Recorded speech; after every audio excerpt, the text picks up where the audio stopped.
Bonjour et bienvenue. Aujourd'hui, on s'intéresse à une évolution notable dans les capacités de défense algériennes, l'acquisition prochaine, ou du moins annoncée, des avions Su-34, le fameux fullback. Ça arrive quelques mois, à peine 7 mois, je crois, après l'intégration déjà très commentée des Su-57.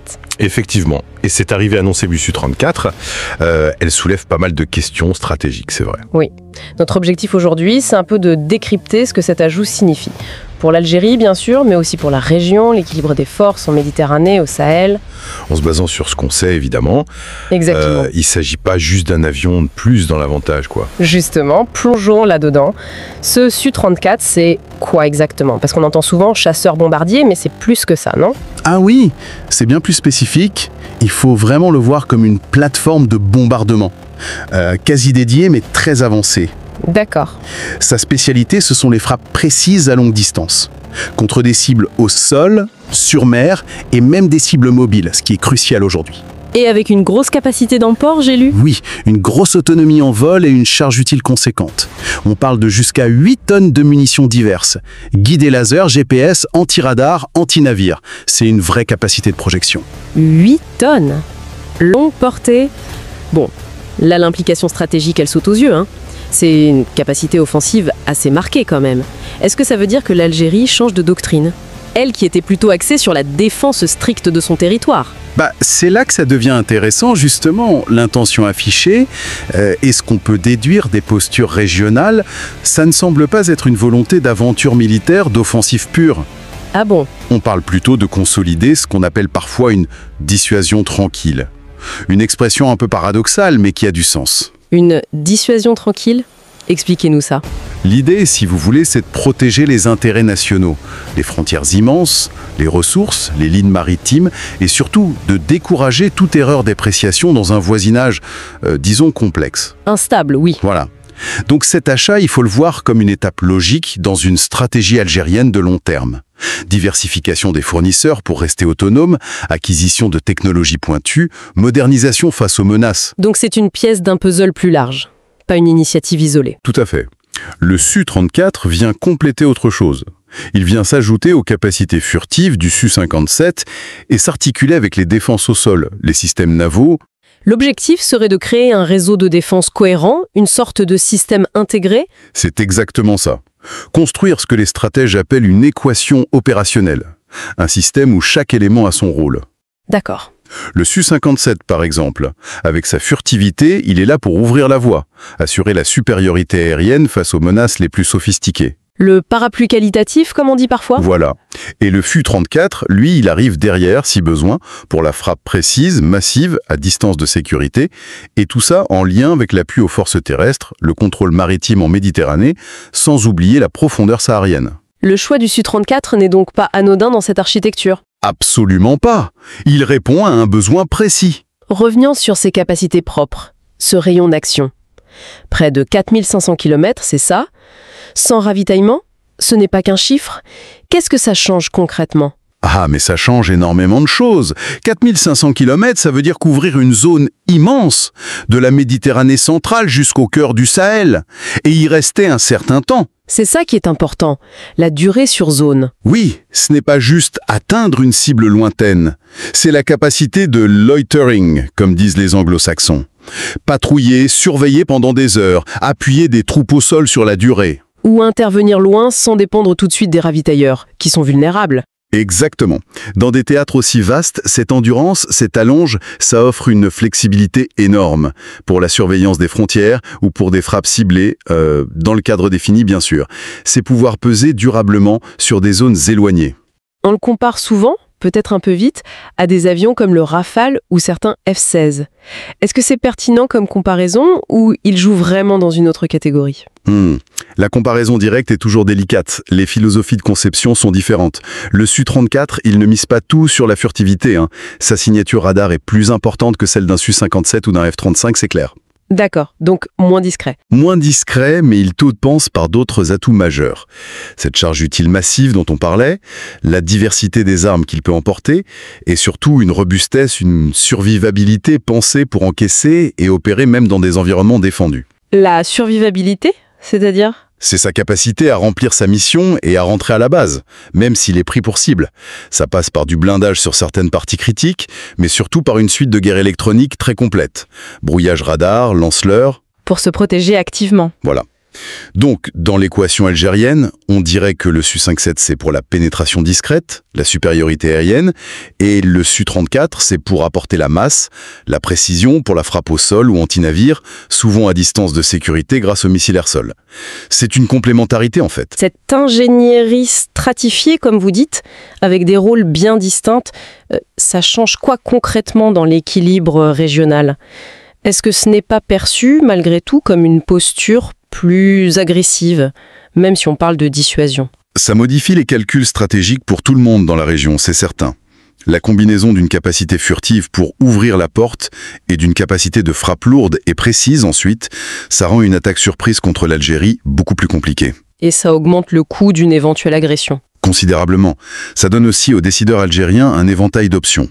De la simple démonstration de force à la frappe chirurgicale. Mais la perception extérieure, l'agressivité. Alors, sur la perception, il faut quand même rappeler la constance de la doctrine défensive algérienne, qui est martelée officiellement.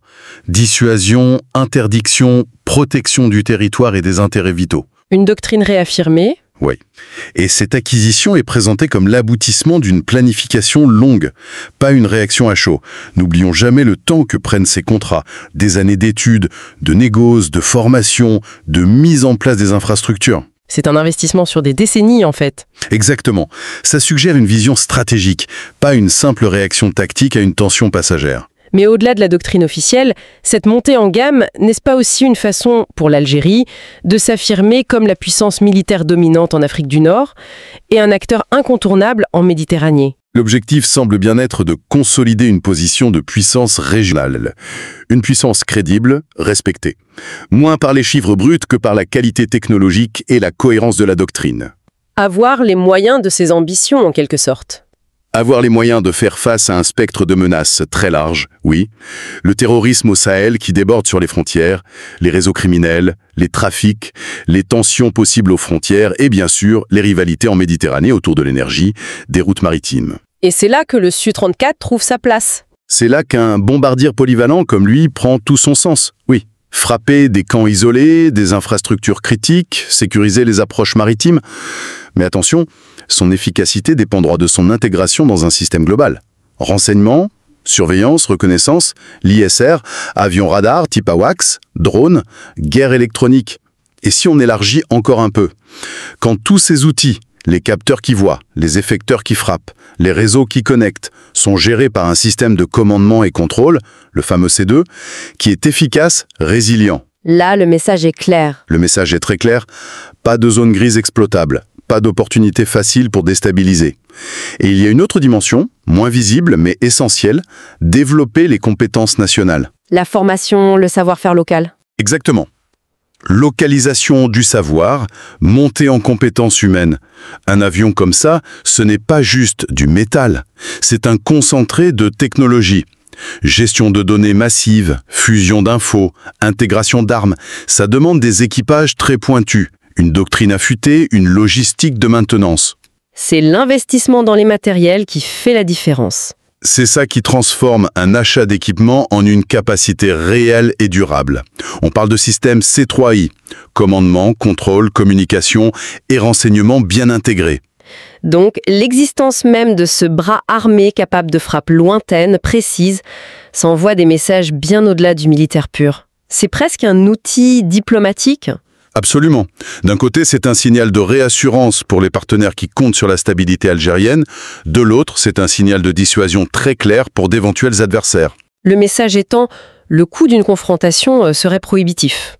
Exactement. Et des conséquences difficilement prévisibles. La dissuasion, ça repose sur des capacités réelles, crédibles. Plus la capacité de frappe est précise, flexible, maîtrisée, moins il y a de tentation de tester les limites. Et dans le contexte méditerranéen actuel? C'est crucial. Gazoduc, route commerciale, flux migratoires. La stabilité de l'Algérie, acteur majeur, a un impact direct sur l'Europe et l'Afrique. Donc, renforcer sa capacité de contrôle et de projection, c'est aussi une décision qui a une portée économique et politique. Protéger les infrastructures, les frontières. Un dernier mot sur les partenariats. On voit que l'Algérie s'équipe encore beaucoup en Russie, mais il y a aussi cette volonté de diversification. Quelle est la logique ? Garder un équilibre. C'est une constante de la politique algérienne. Préserver l'autonomie stratégique. Ne pas dépendre d'un seul fournisseur, c'est éviter les pressions, les embargos, les restrictions. Ne pas mettre tous ses œufs dans le même panier ? C'est un peu ça, oui. Il ne s'agit pas de changer d'allégeance, mais de se ménager des options. Ça donne plus de poids dans les négociations futures, ça permet d'accéder à différentes technologies et de planifier sur le long terme. Et maîtriser des plateformes comme le Su-34, ça peut ouvrir d'autres portes ? Transfert de techno, maintenance locale. Potentiellement, oui. Si vous montrez que vous pouvez intégrer et opérer ces systèmes complexes dans votre propre chaîne de commandement, ça peut faciliter des transferts plus poussés, créer des ateliers de maintenance locaux, développer des munitions adaptées. Augmenter l'autosuffisance, réduire les coûts et les délais. Bon, alors, si on essaie de synthétiser un peu notre analyse, l'arrivée de ce Su-34, ce ne serait pas une rupture brutale, mais plutôt une consolidation. Méthodique. D'une posture de puissance régionale. Une puissance qui se veut pro, techno, et dont la capacité de frappe lointaine viserait avant tout à renforcer la dissuasion. Et paradoxalement peut-être, donner plus de poids à la diplomatie en rendant l'agression trop coûteuse. Une brique de plus, quoi. C'est une lecture très cohérente des éléments qu'on a, oui. Quand la capacité crédible d'atteindre une cible importante avec précision existe, le besoin de recourir à des actions militaires massives, risquées, déstabilisatrices, il diminue. La dissuasion réussie qui favorise la réflexion, la désescalade. C'est l'idée. La finalité affichée semble bien être de construire une force qui éloigne la perspective de la guerre plutôt qu'elle ne la rapproche. En définissant de nouvelles règles du jeu basées sur la précision, la maîtrise, la préparation, rendre l'option militaire trop chère pour l'adversaire. Ce qui nous amène à une dernière réflexion pour conclure. À une époque où l'info circule très vite, mais où les intentions réelles restent souvent opaques, où une erreur de calcul peut être dramatique, combien d'autres montées en puissance silencieuses, moins visibles que l'arrivée de quelques avions, sont peut-être en train de remodeler discrètement les équilibres ailleurs dans le monde. Des changements qu'on ne verra que lorsqu'ils se manifesteront, peut-être brutalement. Voilà une question à méditer, je crois. Merci de nous avoir suivis pour cette analyse.